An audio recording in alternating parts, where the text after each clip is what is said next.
Students and welcome to our YouTube channel Sawa classes. बच्चों Sawa classes में आज का जो हमारा टॉपिक है वो है ह्यूमन नर्वस सिस्टम। बच्चों ये कंट्रोल एंड कोऑर्डिनेशन का ही टॉपिक है।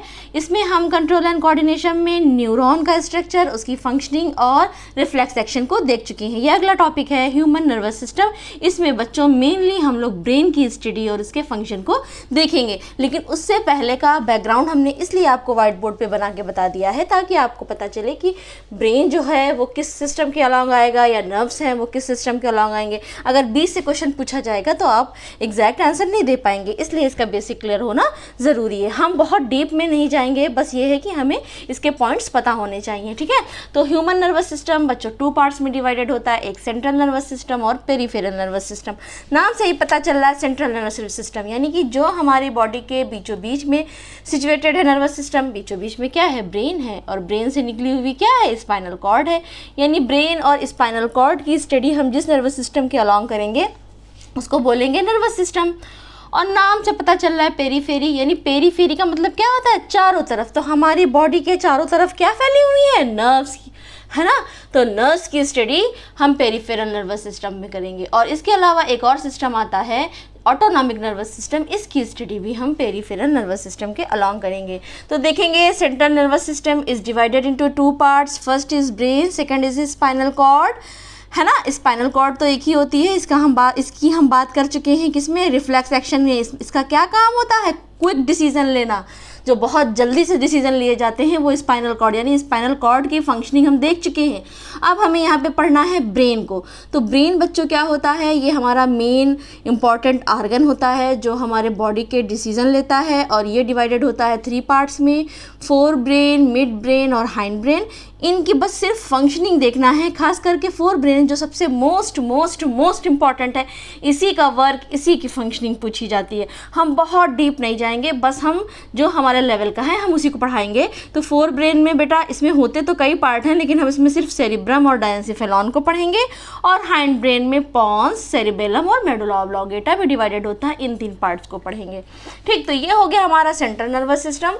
और पेरिफेरल नर्वस सिस्टम है क्या है? इसमें हम नर्व्स पढ़ेंगे और ऑटोनॉमिक नर्वस सिस्टम पढ़ेंगे।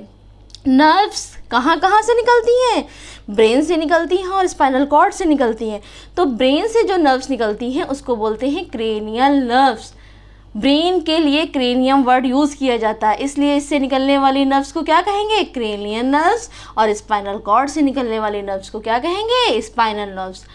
एक सिस्टम होता है ऑटोनॉमिक नर्वस सिस्टम, जो हमारी बॉडी में खुद से, बॉडी जो होती है खुद से रेगुलेट करती है, उसको हम चाह करके भी नहीं रोक सकते हैं।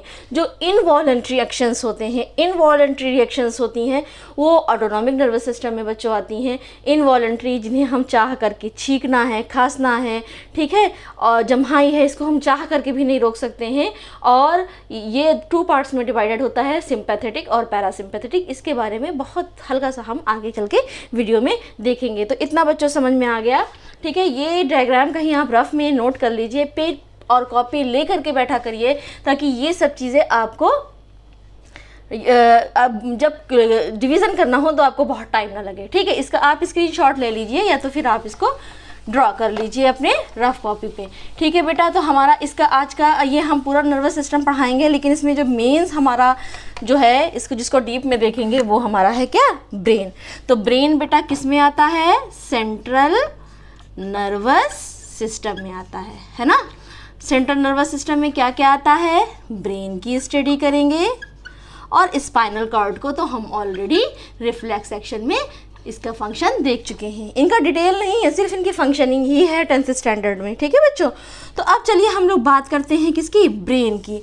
तो अगर ब्रेन के बारे में हम ये कहें कि brain is the most important part of the human body, तो क्या गलत होगा? नहीं गलत होगा।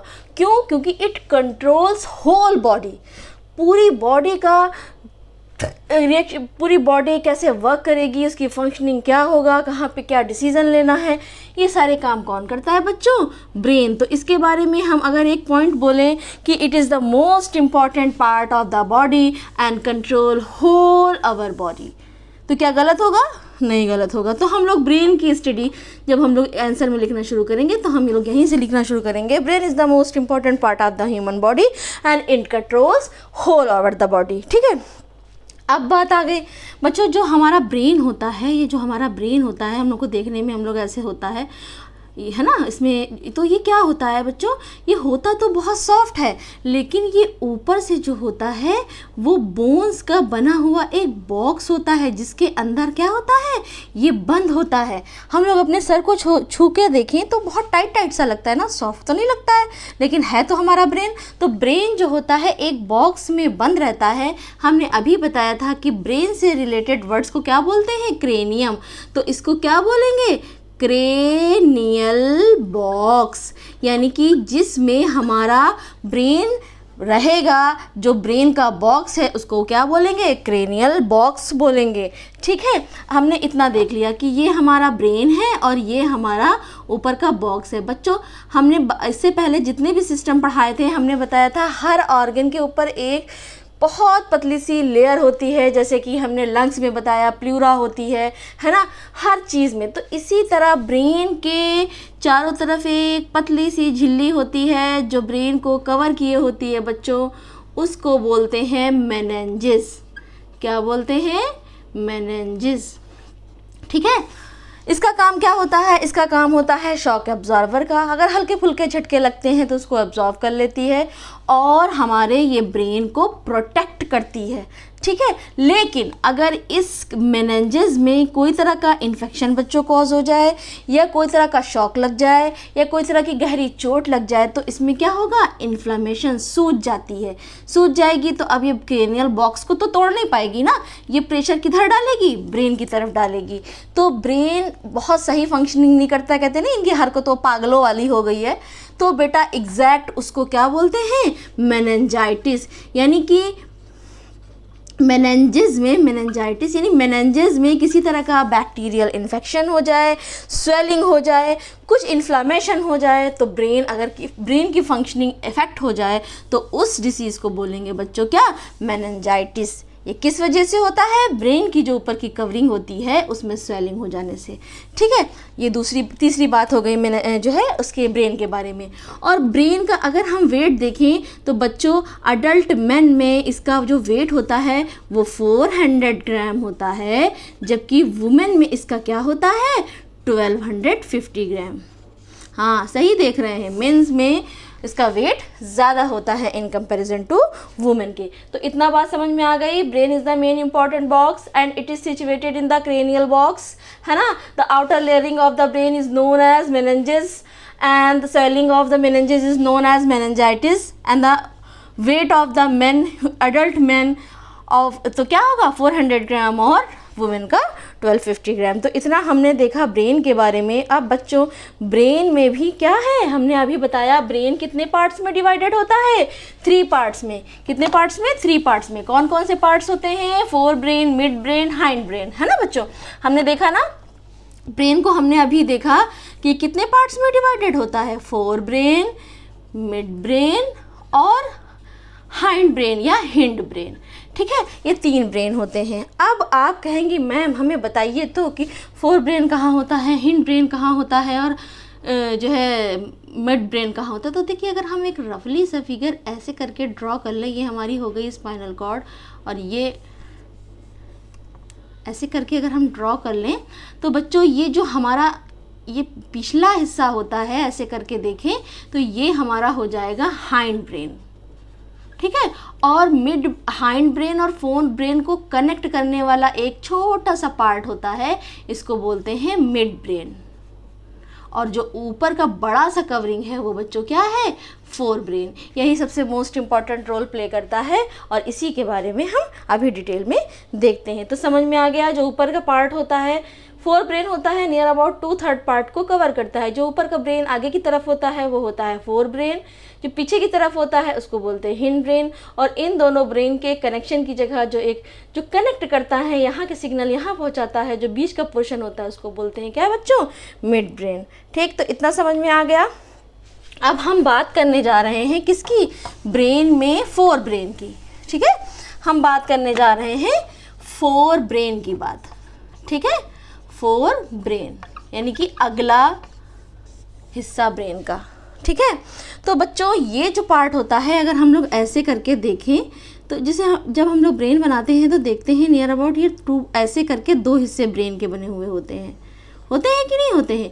तो बच्चों इसी को क्या बोलते हैं, फोर ब्रेन। और फोर ब्रेन में क्या होते हैं, ये 2 पार्ट्स में ऐसे करके हमें लगेगा कि 2 अर्धगोलाकार, गोलाकार को बोलते हैं स्फेयर, तो 2 अर्धगोलाकार यानी हाफ हाफ होंगे तो इनको क्या बोलेंगे, हेमीस्फेयर बोलेंगे ना, हेमीस्फेयर, यानी 2 हेमीस्फेयर दिखते हैं बच्चों। और ये जो हेमीस्फेयर होते हैं वो किसके होते हैं, फोर ब्रेन में हमने क्या पढ़ा था, fore brain is divided into 2 parts, एक क्या सेरिब्रम और दूसरा हमें क्या पढ़ना था, डायनसेफेलॉन को, है ना बच्चों। तो ये हम सेरिब्रम की बात कर रहे हैं, ये जो बड़े से 2 लोब्स होते हैं राइट और लेफ्ट, वो बेटे क्या होते हैं, वो सेरिब्रम ही होते हैं। तो इधर वाले को क्या बोल सकते हैं, राइट सेरिब्रल हेमीस्फेयर, है ना, हेमीस्फेयर, और इधर वाले को क्या बोल सकते हैं, लेफ्ट सेरिब्रल हेमीस्फेयर, है ना। हुआ कि नहीं हुआ। तो ये तो हो गई पार्ट्स की बात। अब बच्चों जो इसके अंदर ब्रेन होता है वो एकदम प्लेन नहीं होता है, इसमें बहुत सारे ग्रूव रिजेस मतलब गुथा हुआ होता है, ठीक। तो अगर हम इस तरह देखें तो जो ब्रेन होता है उसकी स्किन एकदम स्मूथ सरफेस नहीं होती है, ऐसे होती है, ऐसे सरफेस होती है, यानी कि ये रिजेस यानी उभार होते हैं, है ना, और ये ग्रूव्स यानी कि धसाव होते हैं, ठीक। ये ग्रूव्स और रिजेस ये ब्रेन की सरफेस पे पाए जाते हैं, ब्रेन की सरफेस प्लेन नहीं होती है। तो इन रिजेस को बच्चों क्या बोलते हैं, इनको बोलते हैं गायरी, क्या बोलते हैं, गायरी। और जो ये ग्रूव्स होते हैं इनको बोलते हैं सल्कस, क्या बोलते हैं, सल्कस। यानी कि जो रिजेस एंड ग्रूव पाए जाते हैं तो रिजेस को बोलेंगे हम गायरी और ग्रूव्स को बोलेंगे हम क्या, सल्कस। बच्चों जितने गायरी और जितने सल्कस पाए जाएंगे, यानी कि जितने रिजेस और जितने ग्रूव्स पाए जाएंगे, उसकी इंटेलिजेंस उतना ही ज़्यादा होगा। क्यों, क्योंकि सरफेस एरिया बढ़ेगा ना, जितने रिजेस एंड ग्रूव होंगे उतना ज़्यादा सरफेस एरिया, तो जितना ज़्यादा सरफेस एरिया उतनी ज़्यादा इंटेलिजेंस, ठीक है। तो यही होता है कि ह्यूमन का में जो मेन होते हैं उनका वेट ज़्यादा होता है, वुमेन का कम होता है, लेकिन वुमेन में जो होता है वो गायरी और सल्कस ज़्यादा पाए जाते हैं। आप कहेंगे मैम इंटेलिजेंसी कैसे बढ़ा सकते हैं गायरी और सल्कस, जितना ज़्यादा आप अपने ब्रेन से वर्क लेंगे, जितना ज़्यादा इसको डेवलप करेंगे, उतने ज़्यादा गायरी और सल्कस आपके ब्रेन में फॉर्म होंगे, ठीक। तो इतना हमने बता दिया, ठीक। तो अगर अभी हम फोर ब्रेन की बात करें तो फोर ब्रेन में हमने क्या देखा, it is the most develop, सबसे ज़्यादा डेवलप, क्योंकि नियर अबाउट 2/3 पार्ट जो होता है वो कवर किया होता है क्या, सेरिब्रम का। तो ये it is the most developed part and most complex part. क्यों, क्योंकि रिजेस एंड ग्रूव्स पाए जा रहे हैं, ठीक। उसके बाद अगर हम बोलें, देखिए पॉइंट वाइज देखेंगे ताकि आप लोग कोई तरह से परेशान ना हो, दिक्कत ना हो कोई आपको। It is the most developed part, अगर फर्स्ट पार्ट कहेंगे तो ये मोस्ट डेवलप्ड पार्ट होता है, क्योंकि मोर गायरी और सल्कस पाए जाते हैं और नियर अबाउट ज़्यादा से ज़्यादा फंक्शनिंग हमारे फोर ब्रेन को ही करता है, ठीक है। अगर अगला बात देखें तो ये 2/3 पार्ट कवर करता है, पूरे ब्रेन का 2/3 पार्ट हमारा फोर ब्रेन कवर करता है। यानी कि अगर 3 हिस्से हैं तो 2 हिस्से केवल क्या करेगा, फोर ब्रेन अपना लेकर के वर्क करेगा, ठीक। उसके बाद में हम अगला पॉइंट बोल सकते हैं फोर ब्रेन के बारे में, it consist part right and left cerebral hemisphere. अभी हमने बात की है ना, 2 लोब्स होते हैं राइट एंड लेफ्ट, तो इसमें क्या होगा, it consist 2 cerebral hemisphere, 1 is right cerebral hemisphere and another is left cerebral hemisphere, ठीक। यानी कि हेमीस्फेयर पाए जाते हैं, ठीक। अगला अगर हम बात करेंगे फोर ब्रेन के बारे में तो बच्चों क्या होगा, many ridges and grooves are found in dorsal surface, यानी कि ऊपर की सरफेस की तरह रिजेस एंड ग्रूव पाए जाते हैं, and the ridges is known as gyri and the grooves is known as sulcus. समझ में आया, ठीक। उसके बाद में अगला पॉइंट हम ये लिखेंगे, this gyri and sulcus increase क्या, surface area for more intelligence, ठीक। तो ये बात हो गई फोर ब्रेन की। अब फोर ब्रेन के फंक्शन क्या क्या हैं हम उसको देखेंगे, ठीक है। फोर ब्रेन को हमने पढ़ लिया बच्चों, ये आप अपनी कॉपी पे कहीं नोट करते चलिए। अब हम क्या पढ़ने जा रहे हैं, फोर ब्रेन के फंक्शन, कि कौन कौन सा काम फोर ब्रेन में होता है, कौन कौन से।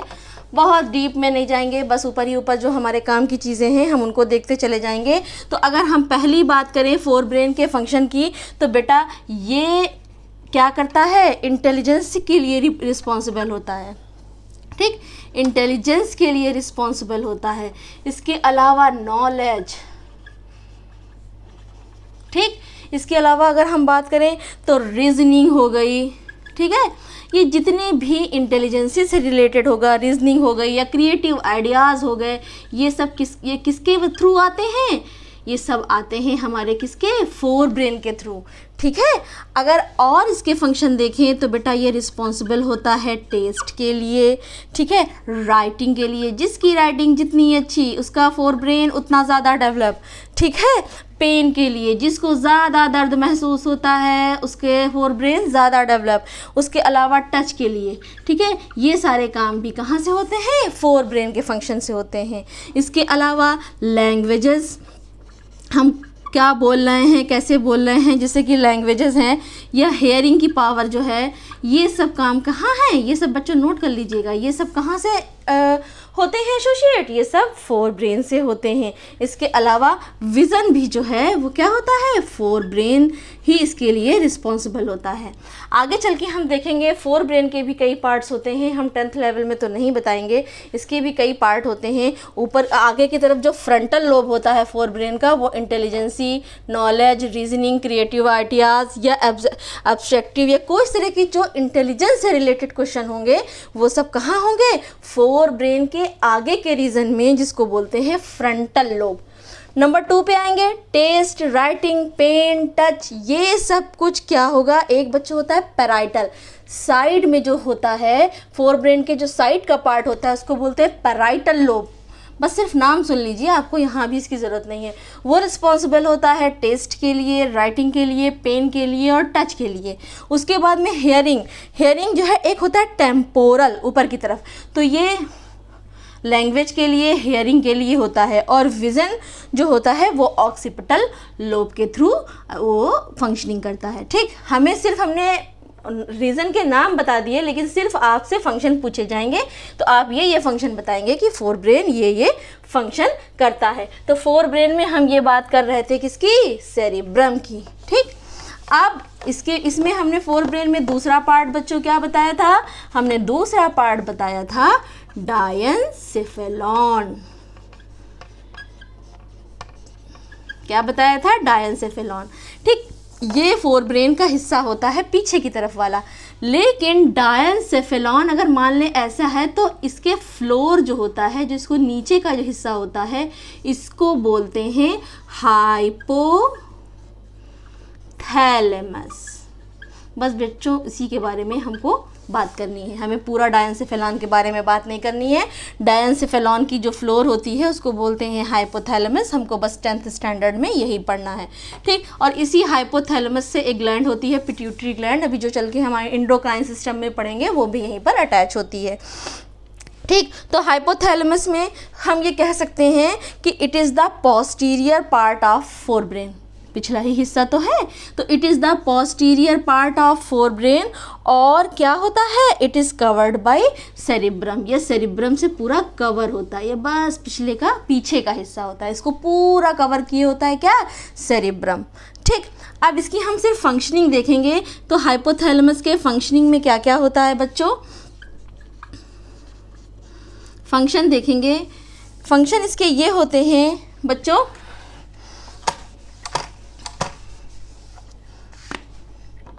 हाइपोथैलेमस के हम क्या देख रहे हैं, फंक्शन देख रहे हैं, ठीक है। तो इसके फंक्शन क्या होते हैं, ये थर्मो रेगुलेशन के लिए होता है, ठीक, थर्मो रेगुलेशन। अब मैम ये क्या होता है, जो बच्चों थर्मो रेगुलेशन नाम से ही पता चल जा रहा है, टेम्परेचर को मेंटेनेंस के लिए जो हमारा ब्रेन का पार्ट रिस्पॉन्सिबल होता है वो क्या है, हाइपोथैलेमस, ठीक, इसका फर्स्ट काम क्या हो गया, थर्मो रेगुलेशन का। दूसरा काम जो हो गया वो होता है इसके बिहेवियर का, कि किसी का बिहेवियर कैसा है, ठीक है, इसके लिए रिस्पॉन्सिबल क्या होता है, और कोई कितना ज़्यादा इमोशनल है। इमोशनल का भी जो रीज़न होता है वो क्या होता है, हाइपोथैलेमस ही कंट्रोल करता है। ठीक, अगला है जो एंडोक्राइन कंट्रोल होगा, यानी कि किस ग्लैंड से कौन सा एंजाइम सेक्रीट होगा वो भी कौन कंट्रोल करेगा बच्चों, हाइपोथैलेमस कंट्रोल करेगा। और ये क्या होता है, किसी भी फीलिंग को या फिर पेन को या हंगर को या थर्स्ट को फीलिंग को ये कंट्रोल करता है। ठीक है, ये भी हमारा हो गया हाइपोथैलेमस का काम। और सबसे मेन इंपॉर्टेंट होता है बायोलॉजिकल क्लॉक जो होती है उसको कौन कंट्रोल करता है, हाइपोथैलेमस। अब आप कहेंगी मैम बायोलॉजिकल क्लॉक क्या होती है, सभी बच्चों को पता होगा। बायोलॉजिकल क्लॉक वो होती है जैसे कि हमें पता है अंधेरा हो गया, रात हो गई तो हमें अंडरस्टूड है हमें सोना है, सुबह हो गई तो हमें उठना है, यानी कि जैसे जैसे हमारा दिन चल रहा है उस हिसाब से हमारी बॉडी क्या होती है, कंट्रोल में होती है। रात होती है हमें नींद आती है इन जनरल, तो ये हमारा बायोलॉजिकल क्लॉक है। तो इसको कौन मेंटेन करता है, हाइपोथैलेमस। हाइपोथैलेमस के अंडर में कौन से काम होते हैं बच्चों, 5 काम। थर्मो रेगुलेशन, बॉडी के थर्मो रेगुलेशन के लिए इंपॉर्टेंट है। किसी का बिहेवियर कैसा है, अच्छा है, रूड है, ख़राब है, वो क्या है, हाइपोथैलेमस। कोई कितना ज़्यादा इमोशनल है, हाइपोथैलेमस कंट्रोल करेगा। एंडोक्राइन ग्लैंड में जो भी हार्मोन सिक्रीट होते हैं उसके लिए कौन रिस्पॉन्सिबल, हाइपोथैलेमस। हमें भूख लग रही, प्यास लग रही, इसके लिए कौन जाके बताएगा, हाइपोथैलेमस। और जो बायोलॉजिकल क्लॉक है उसको कौन रेगुलेट करेगा, हाइपोथैलेमस। यानी कोई बच्चा है, लड़कियां हैं तो लड़कियों में क्या है, हाइपोथैलेमस मोर स्ट्रांग होता है। क्यों, क्योंकि उनके अंदर इमोशन ज़्यादा होता है ना, बात बात में आंसू निकल आते हैं, उनका बिहेवियर भी सॉफ्ट होता है। तो क्या होता है, क्यों, क्योंकि उनका हाइपोथैलेमस बहुत स्ट्रांग होता है, बहुत डेवलप होता है। तो जिसका हाइपोथैलेमस जितना ज़्यादा डेवलप होगा उसको इमोशंस, बिहेवियर, ये सब चीज़ें उतनी ज़्यादा ही डेवलप होंगी। तो बच्चों हमने ब्रेन का 4 ब्रेन पार्ट पढ़ लिया, ठीक है। 4 ब्रेन का हमने ब्रेन का 4 ब्रेन पार्ट पढ़ लिया और उसके फंक्शन देख लिए, ठीक है। अब हम लोग आएंगे मिड ब्रेन। मिड ब्रेन बच्चों कुछ नहीं करता है, सिर्फ इसका काम होता है किसको, कनेक्ट करना। 4 ब्रेन को किसको कनेक्ट करता है, किसको कनेक्ट करता है, 4 ब्रेन से हिंड ब्रेन को। ये एक मान के चलिए कनेक्शन होता है 4 ब्रेन और हिंड ब्रेन का, ठीक। तो इट कनेक्ट्स क्या, 4 ब्रेन टू हाइंड ब्रेन, ठीक। और ये क्या होता है, बहुत छोटा सा एरिया होता है। अभी हमने जब बताया था कि ये मान लीजिए ब्रेन है, ये हमारा पीछे का पार्ट है, ये हो गया हाइंड ब्रेन, तो यहाँ एकदम चुन्नू सा क्या होता है, ये मिड ब्रेन होता है। तो ये क्या होगा, it is the small contracted part of the body and it connects 4 brain to hind brain, है ना, कह सकते हैं कि नहीं कह सकते हैं। और इसका काम देख लेंगे, बहुत 2 छोटे छोटे से इसके काम हैं। ये क्या करता है, मसल्स को और लिम्ब्स को क्या करता है, इसके मूवमेंट को क्या करता है, कंट्रोल करता है, ठीक है। तो और रेस्पायरेशन के लिए भी थोड़ा बहुत ये क्या होता है, रिस्पॉन्सिबल होता है, ठीक। तो इसके बारे में बहुत डिटेल डिस्क्रिप्शन नहीं देखना है, बस इसको कहना है it is the connection between 4 brain and hind brain, it is the small part of the brain and it controls the muscles and limbs movement and respiration, ठीक। अब इसके बाद बच्चों अगला हमारा क्या हो गया, 4 ब्रेन का हम लास्ट पार्ट पढ़ने जा रहे हैं, हाइंड ब्रेन। आप कहेंगे मैम बहुत जल्दी जल्दी लेकर के भाग रही हैं। बच्चों इतना डिटेल पढ़ने की कोई ज़रूरत नहीं है, बस जितना आपके लिए इम्पॉर्टेंट है हम उतना ही बता रहे हैं। बहुत ज़्यादा बता देंगे तो आप क्या हो जाएंगे, डिस्टर्ब हो जाएंगे, मैम ने बहुत बता दिया। जो इम्पॉर्टेंट है बस वही बता रहे हैं। हाइंड ब्रेन में बच्चों हमने पढ़े थे 3 पार्ट्स, कौन कौन से, पॉन्स, सेरिबेलम। इसमें याद करने से ज़्यादा समझना ज़रूरी है, जितना समझ लेंगे आप क्वेश्चन उतनी आसानी से निकाल लेंगे। और आखिरी होता है मेडुला ऑब्लोंगेटा। मान लीजिए ये हमारा पीछे का ये जो ब्रेन का हिस्सा है, ठीक है, ये तो ये यहाँ पर हो जाएगा पॉन्स, ये हो जाएगा हमारा सेरिबेलम, और ये जो पीछे जो स्पाइनल कॉर्ड से जोड़ रहा है ये हमारा हो जाएगा मेडुला ऑब्लोंगेटा। ठीक, इतना समझ में आ गया। तो पॉन्स का काम बच्चों कुछ नहीं होता है, it controls breathing, only breathing. ठीक है, उसके बाद में सेरिबेलम पे आ जाएं तो it maintains body posture and it is responsible for precision by voluntary action. बेटा हम सीधे खड़े हो पा रहे हैं या आगे की तरफ झुक पा रहे हैं या ये पेन हम अपने हाथ में पकड़ पा रहे हैं, यानी हमारी बॉडी के जो पोस्चर डिफरेंट टाइम पे डिफरेंट होते रहते हैं, उसके लिए रिस्पॉन्सिबल है सेरिबेलम। अगर सेरिबेलम में कोई इंजरी हो गई, अचानक से किसी ने गर्दन पे मार दिया कस के, अगर सेरिबेलम अफेक्ट हो गया तो बच्चों को सीधा खड़ा तक नहीं हो पाएगा। ठीक है, कोई देख तो गिरा, बाइक से गिरा और बाइक से गिरने के बाद और स्पॉट डेथ हो गई, बेटा उसका सेरिबेलम क्या हो गया, इंजर्ड हो गया। क्यों? क्योंकि सेरिबेलम अगर इंजर्ड हुआ तो वो क्या होगा, सीधा खड़ा नहीं हो पाएगा, फेंट हो जाएगा और थोड़ी देर के बाद। यानी कि सेरिबेलम और मेडुला ऑब्लोंगेटा अगर अफेक्ट करता है, क्योंकि मेडुला ऑब्लोंगेटा क्या कर रहा है, स्पाइनल कॉर्ड्स तक मैसेज ले जाने का काम करेगा, स्पाइनल कॉर्ड को मैसेज भेजेगा, तब वहाँ से रिएक्शन होगा। तो अगर ये दोनों चीज़ इफेक्ट हुई तो बॉडी से कनेक्शन टूट जाएगा, बॉडी में किसी तरह का सेंस ही नहीं जाएगा, तो क्या होगा, वो इंसान बेहोश हो जाएगा और कोमा में चला जाएगा, है ना। वो किसी चीज़ का डिसीजन ही नहीं ले पाएगा। क्यों? क्योंकि जो ब्रेन से सिग्नल जा रहा है थ्रू मेडुला ऑब्लोंगेटा सेरिब्रम से होते हुए स्पाइनल कॉर्ड में, वो वहाँ जा ही नहीं पाएगा। तो क्या होगा, वो इंसान अपने कोई भी डिसीजन नहीं ले पाएगा। तो ठीक है, ये तो हमने बता दी सेरिबेलम के बाद। अब ये जो मेडुला ऑब्लोंगेटा है, ये बेटा कनेक्शन भेजता है कहाँ पे, स्पाइनल कॉर्ड में।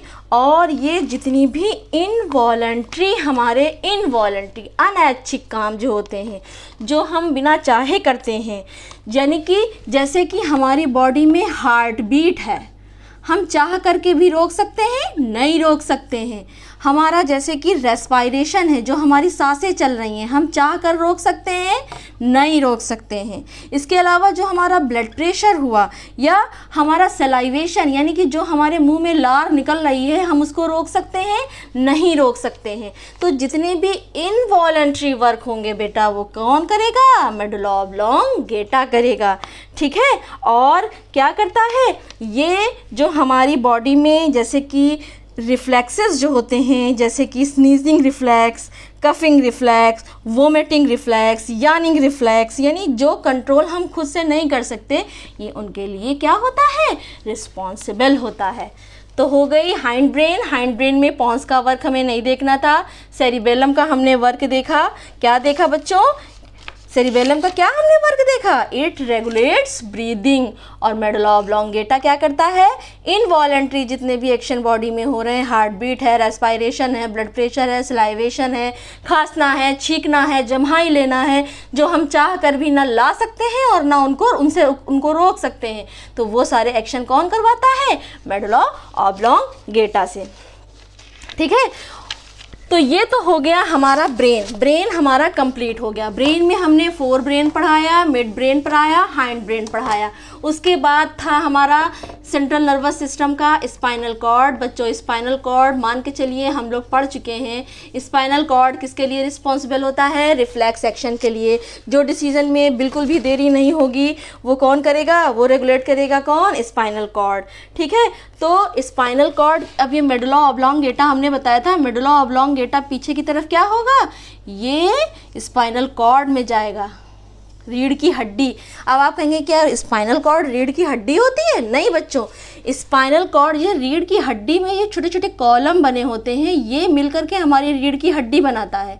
और रीढ़ की हड्डी में बीच में जो सॉफ्ट सा मैटर होता है वही हमारा होता है स्पाइनल कॉर्ड। ठीक है, तो ये कहाँ पर होता है, ये हमारे वर्टिब्रल कॉलम में होता है। और it is downward continuation of medulla oblongata lies to the vertebral column. यानी मेडुला ऑब्लोंगेटा कहाँ पे जाके ज्वाइन होता है, स्पाइनल कॉर्ड में।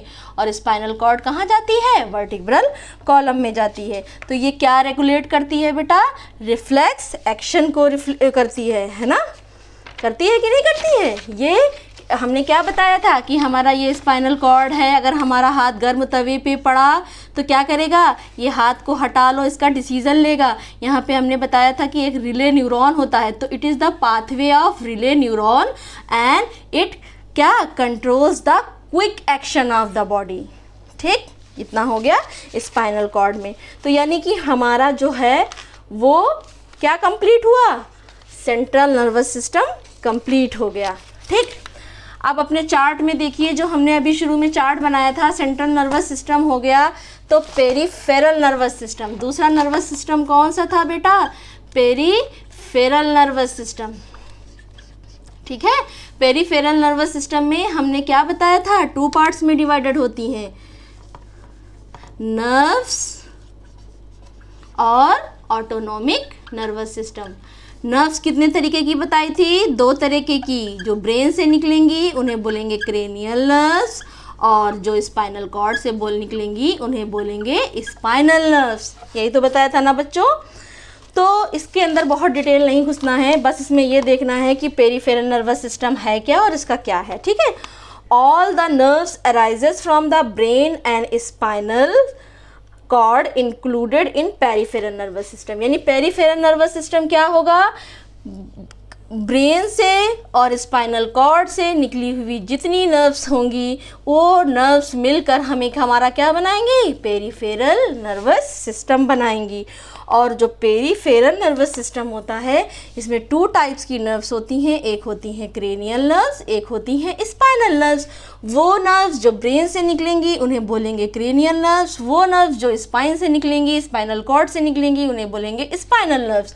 इसके बारे में और कुछ नहीं देखना है बच्चों। ब्रेन से 12 टाइप्स ऑफ नर्व्स निकलती हैं, जबकि स्पाइनल कॉर्ड से 31 टाइप्स ऑफ की नर्व्स निकलती हैं, यानी टोटल 43। बस ये नंबर याद रखिएगा, 10th स्टैंडर्ड के लिए इतना ही काफ़ी है। ठीक, इसके आगे की डिटेल में हम नहीं जाएंगे। तो ये हो गया हमारा पेरिफेरल नर्वस सिस्टम। इसमें हमने ये पेरिफेरल नर्वस सिस्टम और नर्व्स की बात कर ली। अब हम इसकी बात करेंगे ऑटोनॉमिक नर्वस सिस्टम की। बच्चों कुछ भी नहीं है, बस एक एग्जाम्पल से हम आपको ऑटोनॉमिक नर्वस सिस्टम को डिस्क्राइब कर देंगे। ठीक है, ऑटोनॉमिक नर्वस सिस्टम 2 तरीके का बताया था, सिंपैथेटिक और पैरासिम्पैथेटिक। ठीक, अब देखिए इसको हमको बहुत अंदर डिटेल नहीं जाएंगे, सिर्फ हम ये बताएंगे कि होता क्या है। ठीक है, जैसे मान लीजिए हमने कहा हम एक मूवी देखने जा रहे हैं। ठीक, हमने मूवी देखी, हॉरर मूवी देखी। उस टाइम तो हमने हॉरर मूवी देख ली, देख रहे हैं, बड़ा मज़ा आ रहा है। लेकिन बाद में जैसे कि मान के आप अपने रूम में आए, अंधेरा हुआ और आपको डर लग रहा है, अरे वो देखो वो वहाँ का हीरो, देखो वो हॉरर मूवी का वो वहाँ बैठा हुआ है, अरे ये देखो ऐसा है, देखो ये चुड़ैल है। तो क्या हुआ, एकदम से पसीने आ जाएंगे, आपको क्या होगी, आपकी हार्ट बीट तेज़ हो जाएगी, आप एकदम से काँपने लगेंगे, डरने लगेंगे। तो वो जो नर्वस सिस्टम कंट्रोल होता है वो होता है सिंपैथेटिक नर्वस सिस्टम। यानी कि आपने कुछ नहीं चाहा लेकिन आपकी बॉडी ने जो रिस्पॉन्स किया वो जिस नर्वस सिस्टम के अलॉन्ग्स आएगा वो आएगा सिंपैथेटिक। यानी उस टाइम के बिहेवियर को आप चाह कर भी नहीं रोक पाएंगे, अचानक से डर जाएंगे, पसीना, या कोई कुत्ता अचानक से आपके पीछे पड़ गया, पागल कुत्ता, तो आप अपनी जान बचाने की कोशिश करेंगे। अब जान बचा रहे हैं, उसमें मेरी आपकी हार्ट बीट भी, आप बहुत तेज़ से भाग भी रहे हैं। तो ये सब जो अपने आप हो रहा है, आप नहीं, आप सोचेंगे लो हम खड़े हो जाएं, लेकिन नहीं, आप उस वक्त भागने की कोशिश करेंगे। तो ये सब जो हो रहा है वो सिंपैथेटिक, ऑटोनॉमिक के सिंपैथेटिक नर्वस सिस्टम की वजह से हो रहा है। अब ये तो हो गया कि सिंपैथेटिक। अब पैरासिम्पैथेटिक क्या होता है? ठीक, तो जैसे ये जब एट अ टाइम ये फंक्शनिंग होगी तो यहाँ पे सिंपैथेटिक नर्वस सिस्टम में होगा। फिर बाद में धीरे धीरे, जैसे मान लीजिए कोई एक्सपायर हो जाता है तो उसके लिए हमारी जो इमोशनल फीलिंग्स उस वक्त होती है, फिर धीरे धीरे धीरे करके वो शांत हो जाती है ना। अगर उस मतलब धीरे धीरे करके उसको हम अपने आप को समझा लेते हैं, फिर भले उसको सोच करके हम बाद में रोएं, या भले जैसे कि मान लो ये चुड़ैल वाला काम हो गया कि हाँ उस वक्त हम डरे, बहुत सहमे, बाद में भले वो जब हमें याद आए दिन में तो हम हंसें। तो ये जो बाद में रिलैक्सिंग मोड आ जाएगा वो होगा पैरासिम्पैथेटिक नर्वस सिस्टम। ठीक, बस इसके बारे में इतना ही समझना है बच्चों। ये हमने बहुत डिटेल नहीं आपको पढ़ाया है, बस जो जो आपके काम का था उतना ही पढ़ाया है। इसको अगर आप फ्लो डायग्राम से समझेंगे आपको बहुत अच्छे से समझ में आएगा, और बेसिक अगर क्लियर हो गया तो आगे के क्लासेस में आपको कोई भी प्रॉब्लम नहीं होगी कि कौन पार्ट किसका है और कौन नर्व्स कहाँ से निकलती हैं। ठीक बच्चों, तो आज के लिए इतना ही। मिलते हैं अपने अगले टॉपिक में, अपने नई वीडियो में। तब तक के लिए गुड बाय बच्चों।